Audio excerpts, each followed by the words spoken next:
ఇక కర్నూలు జిల్లా పత్తికొండలో వైసీపీకి భారీ షాక్ తగిలింది.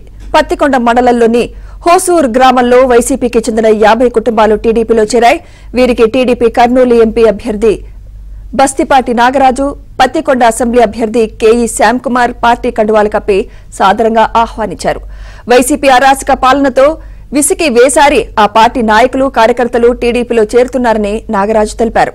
5 ఏళ్ల పాటు రాష్ట్రంలో జగన్ రాక్షస పాలన సాగించి ప్రజలను పీక్కు తిన్నాడని మండిపడ్డారు. సొంత కుటుంబంతో పాటు పార్టీ నాయకులకు, కార్యకర్తలకు కూడా జగన్ న్యాయం చేయలేకపోయారని విమర్శించారు. జగన్ ను ఇంటికి పంపే సమయం ఆసన్నమైందన్నారు. బడుగు బలహీన వర్గాలను అభివృద్ది చేసేది టీడీపీయేనని నాగరాజు అన్నారు.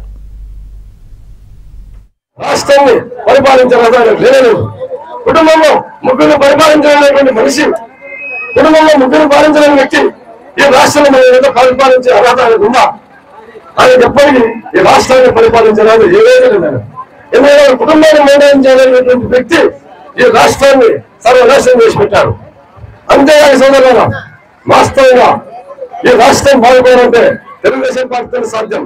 మీరు ఈ ఆరోగ్య వర్గాన్ని వాస్తవంగా చాలా ఎగరమని ముందుకంటే నేను ఎన్నోసార్లు వచ్చాను. ఈ రోడ్డుకి వస్తే ఈ ఆరోగ్యకి తెలుగుదేశం పార్టీకి పుట్టిన చేయాలంటే అదొక పెద్ద హోదా అనిపించినారు.